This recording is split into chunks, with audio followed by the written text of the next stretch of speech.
Hello, Honors Math 2. In this Module 1, Day 4, we're going to find a convenient way to find the inverse of a function.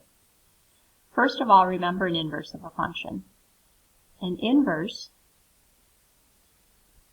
of a function, let me pause for you. Okay, remember that an inverse of a function undoes the operations of the function. If we consider a function f of x equals x over 7 minus 2, think about what that function does. We plug in x, divide by 7, and then subtract 2. This function, we plug in x, divide by 7, and finally subtract 2. Okay?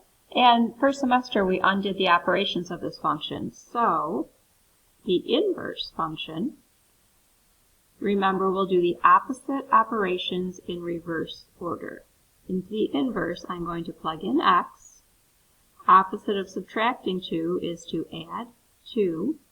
Opposite of dividing by 7 is to multiply by 7. So the inverse function, f inverse of x, will plug in x, add 2, and multiply by 7. Okay, so we can certainly undo the operations of one function to find its inverse, but we'll have a nice convenient way to find algebraically the inverse of a function. So let's look at this function f of x is equal to 2x plus 3. We're going to find the inverse of this function and then graph f and the inverse on that same coordinate plane. Alrighty. Also remember, for inverse functions, that the domain, the inputs of the function f, become the range, the outputs, for the function f inverse, and vice versa. The range of f becomes the domain of f inverse. Okay, so this leads us algebraically, this switching, just for the sake of time, let me pause. Okay, this switching of the domain and range, switching of the x's and y's, for a function in its inverse, leads to an algebraic method to find the inverse of a one-to-one function. Alrighty, so let's come back to our function, which was at f of x, and algebraically find the inverse of that function. So if f of x is equal to 2x plus 3, I first rewrite this. Remember, f of x is just another notation for y equals, so I'm going to write that as y equals 2x plus 3. To find the inverse of this function, we switch the x and y's. The domain of one becomes the range of the other, and vice versa. So by switching the x and y, that's the switching of the domain and range, we get the inverse.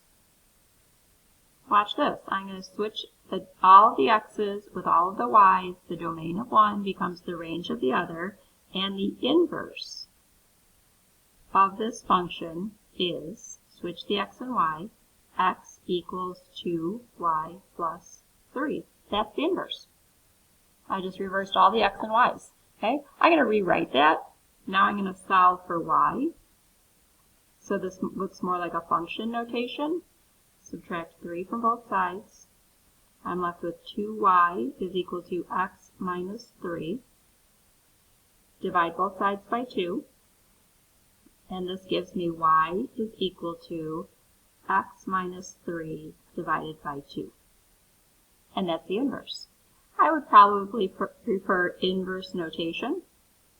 And the inverse of f of x is f inverse of x is equal to x minus 3 over 2. And I just undid the operations of the function f.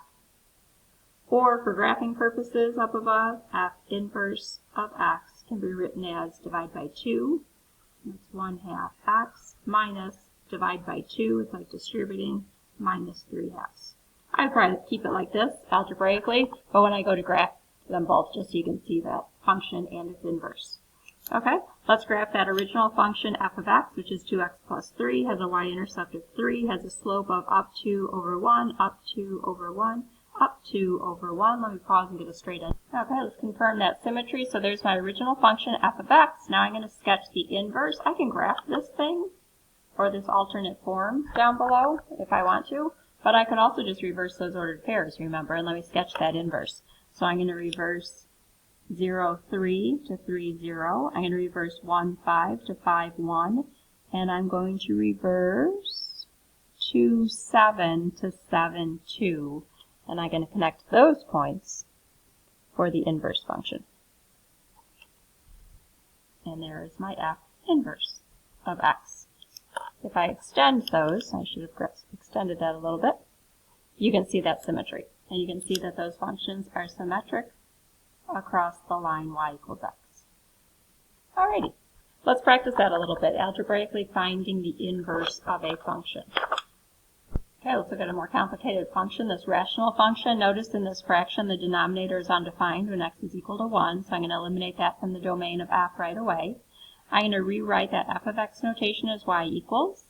That gives me the inverse of that function is, when I switch all of the x's with all of the y's, the inverse of that function becomes x equals 2y plus 1 over y minus 1. That is the inverse. I just switched the domain and range. However, I am going to solve for y, so it looks like function notation, and solve for y. Okay, this is obviously a trickier case to solve for y. I'm going to multiply both sides by y minus 1. When I multiply both sides by y minus 1, I eliminate that denominator on the right, and I'm left with 2y plus 1. Hey, how do I get y by itself on one side? To get y by itself, I'm going to distribute on the left. Xy minus x is equal to 2y plus 1. How do I get y by itself? I'm going to collect the y's on one side. This already has a y. I'm going to bring over that 2y. Left-hand side becomes xy. Subtract 2y on the right. Subtract 2y on the left is equal to, and then I'm going to move that x term to the right. And the right-hand side becomes x plus 1. Again, this is a trickier case. How do I get y by itself? I'm actually going to factor out that y from the left. Y times x minus 2 is equal to x plus 1. Whee! And I just got y by itself. I can divide by x minus 2, divide by x minus 2, and y isolated becomes x plus 1 over x minus 2. So the inverse of f of x becomes, function notation, f inverse of x is equal to x plus 1 over x minus 2. That function is defined everywhere except where that denominator is equal to 0 for x values not equal to 2. And that's the inverse of our original function. Alrighty, let's try that a couple times on your own if you would. Find the inverse of f of x equals x cubed plus 1. Alright, it's so sunny behind me, I feel like it's getting dark in this shadow. Let's see, I'm going to take that function. I'm going to rewrite that as y equals. I'm going to switch x and y, that gives me the inverse. Take a moment and solve that for y. I subtract 1 from both sides. I take the cubed root of both sides to eliminate that y cubed. I'm left with y is equal to the cubed root of x minus 1. So f inverse of x is equal to the cubed root of x minus 1. As long as we have a moment, we could talk about the domain. Remember when I take a square root, like if I had something like g of x is equal to the square root of x minus 2. Remember for a square root, what I plug in under the root has to be positive, and x minus 2 has to be greater than or equal to 0, and x has to be greater than or equal to 2. Actually, for a cubed root, that's because I can't take the square root of a negative. But for a cubed root, the cubed root of 8 is 2. The cubed root of negative 8 is negative 2. We can take the cubed root of negative numbers. So actually there is no domain restriction for that inverse function. Any value of x is perfectly fine. For a cubed root, fifth root, any odd roots. We only have to be careful for even roots. Alrighty. Take a moment, if you would, and find the inverse of this function f of x. Notice we do have a domain restriction as long as x is not equal to negative 2. Okay, so as long as x is not equal to negative 2 for that original function, I can go ahead and find the inverse. I'm going to rewrite it as y equals 4 over x plus 2. I'm going to switch the x and y to get the inverse. That becomes x is equal to 4 over y plus 2.